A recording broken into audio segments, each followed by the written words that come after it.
ഞാനേ ഇത് വാങ്ങുമ്പോൾ തന്നെ പറഞ്ഞു ഇഞ്ചി കുറച്ചിടാൻ. എന്നിട്ടാണ് ഇതിൻ്റെ അവസ്ഥ. ഇനി ഞാൻ പറഞ്ഞില്ലായിരുന്നെങ്കിൽ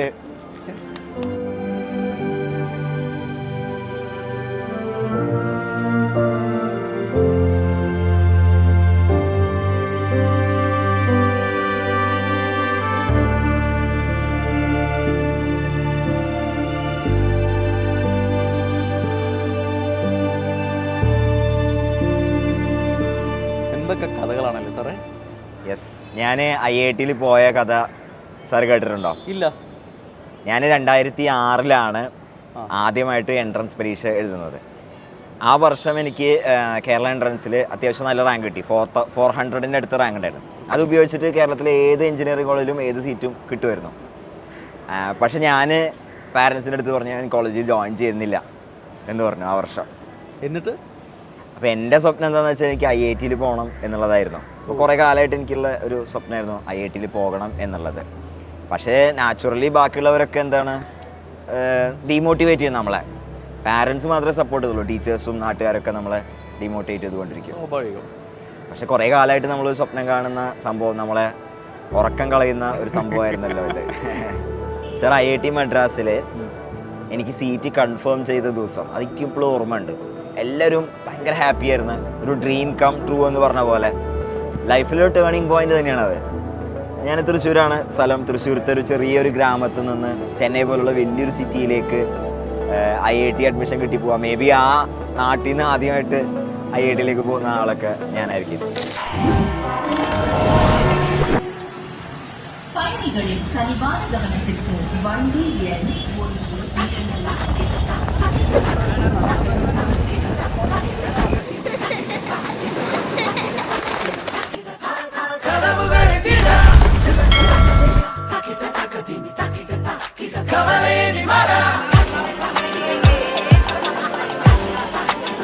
குரல் கேட்குதா வந்தோரை வாழ வைக்கும் தமிழ் தாயின் குரல் கேட்குதா அழைக்கின்றதா கல்லூரி சாலை உன்னை மலர் தூவி அழைக்கின்றதா. ക്യാമ്പസിലേക്കുള്ള എൻ്റെ ആദ്യത്തെ യാത്ര എനിക്കത് ഇപ്പോഴും ഓർമ്മയുണ്ട്. ചെന്നൈയിലേക്കുള്ള ആ ട്രെയിൻ യാത്ര. ചെന്നൈ എന്ന വലിയ ആ ഒരു സിറ്റി ഉണ്ടല്ലോ. ഞാൻ തൃശ്ശൂരത്തെ ആ ചെറിയൊരു ഗ്രാമത്തിൽ നിന്ന് ആ വലിയ ഒരു നഗരത്തിലേക്ക് എത്തുമ്പോൾ ആ ഒരു 18-19 വയസ്സുകാരൻ്റെ ഒരു മാനസികാവസ്ഥ ഒന്ന് സാറൊന്ന് ആലോചിച്ച് നോക്കിയേ.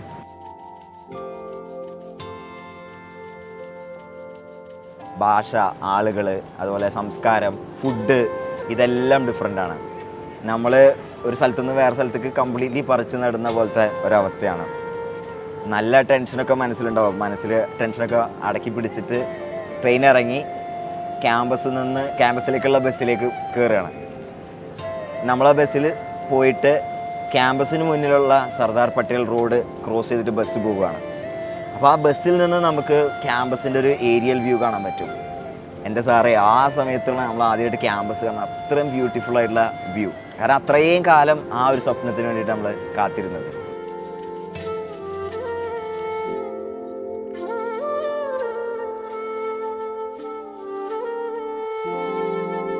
ലോകത്തിലെ തന്നെ one of the biggest സിറ്റീസായ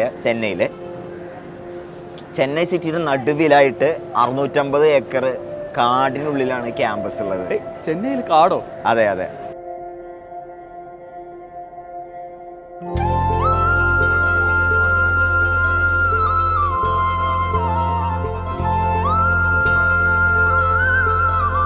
Guindy national പാർക്കിൻ്റെ അഡ്ജസൻ്റ് ആയിട്ടുള്ള ഒരു പോർഷനാണ് ഒരു 60 കൊല്ലം മുമ്പ് IIT മദ്രാസ് ക്യാമ്പസിനായിട്ട് വിട്ടുകൊടുത്തുള്ളത്. അപ്പോൾ ക്യാമ്പസിനകത്ത് പലതരം മൃഗങ്ങൾ, നമ്മളിങ്ങനെ നടന്നു പോകുമ്പോൾ മാനും മൊയിലും ഒക്കെ നമ്മുടെ കൂടെ അടുത്ത് കൂടെ ക്രോസ് ചെയ്ത് പോകണമെന്ന് നമുക്ക് കാണാൻ പറ്റും. വളരെ എൻഡേഞ്ചേർഡ് ആയിട്ടുള്ള ബ്ലാക്ക് ബുക്ക് പോലെ ഉള്ള സ്പീഷീസൊക്കെ അതിൻ്റെ ഉള്ളിലുണ്ട്.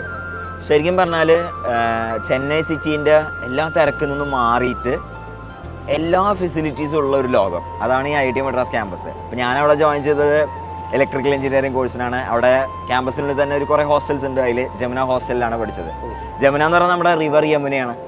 അവിടെ ക്യാമ്പസിൽ ഹോസ്റ്റലുകളുടെ പേര് റിവേഴ്സിൻ്റെ പേരാണ്, നദികളുടെ പേരാണ് ഇട്ടിരിക്കുന്നത്. അതുപോലെ ഒരു കാലത്ത് ക്യാമ്പസിനുള്ളിൽ കൂടെ ഓടിയിരുന്ന ബസ്സുകളുടെ പേര് മൗണ്ടെയ്ൻസിൻ്റെ പേരായിരുന്നു. അപ്പോൾ അതുകൊണ്ട് തന്നെ IIT Madras is the land of stationary rivers and moving mountains എന്ന് പറഞ്ഞൊരു ചൊല്ലന്നെ ഉണ്ടായിരുന്നു. അത് കൊള്ളാലോ. ക്യാമ്പസിൽ ആദ്യം ജോയിൻ ചെയ്ത സമയത്തൊക്കെ ഭയങ്കര ബുദ്ധിമുട്ടായിരുന്നു, കാരണം നമ്മൾ വീട്ടിൽ നിന്ന് മാറി നിൽക്കല്ലേ. പക്ഷേ കുറച്ച് കഴിഞ്ഞപ്പോൾ നമ്മൾ ക്യാമ്പസിനോട് അറ്റാച്ച്ഡ് ആയി. പിന്നെ ക്യാമ്പസിലുള്ള എല്ലാ ഫെസിലിറ്റീസും കാര്യങ്ങളും ഉണ്ട്, പുറത്തു പോകേണ്ട ആവശ്യമൊന്നുമില്ല. പിന്നെ ഇത് നമ്മുടെ സെക്കൻഡ് ഹോം പോലെ, ഹോം എവേ ഫ്രം ഹോം പോലെ സെക്കൻഡ് ഹോം ഒക്കെ ആയി മാറി. നല്ല അടിപൊളി കോഴ്സ്, ബെസ്റ്റ് ഫെസിലിറ്റീസ്, പിന്നെന്താ വേണ്ടത് അവിടെ. ശരിയാ. അല്ല സാർ, ശരിക്കും അവിടെ എന്തൊക്കെ കോഴ്സുകളാണ് ഉള്ളത്? ഈ IIT-കൾ ഏറ്റവും പോപ്പുലർ ആയിട്ടുള്ളത് എഞ്ചിനീയറിംഗ് കോഴ്സുകൾക്കാണല്ലോ. അവിടെ aerospace, electrical, civil, chemical engineering, computer science, mechanical, അങ്ങനെ ബയോടെക്നോളജി വരെയുള്ള എഞ്ചിനീയറിംഗ് ഡിപ്പാർട്ട്മെൻറ്റുകളുണ്ട്. അതിന് പുറമെ സയൻസ് ബ്രാഞ്ചുകൾ, ഫിസിക്സ്, കെമിസ്ട്രി, മാത്സ് അതെല്ലാം ഉണ്ട്. അതേപോലെ തന്നെ ഹ്യൂമാനിറ്റീസ് ഡിപ്പാർട്ട്മെൻ്റ് ഉണ്ട്, മാനേജ്മെൻറ്റ് ഡിപ്പാർട്ട്മെൻ്റ് ഉണ്ട്. ഞാനവിടെ പഠിച്ചത് ഇലക്ട്രിക്കൽ എഞ്ചിനീയറിംഗിലാണ്. എൻ്റെ വൈഫ് പഠിച്ചത് സിവിൽ എഞ്ചിനീയറിംഗ് ആണ്. സാറിൻ്റെ വൈഫ് അവിടെയാണ് പഠിച്ചത്? അതെ. അപ്പോൾ നിങ്ങളുടെ ലവ് മാരേജ് ആയിരുന്നു അല്ലേ?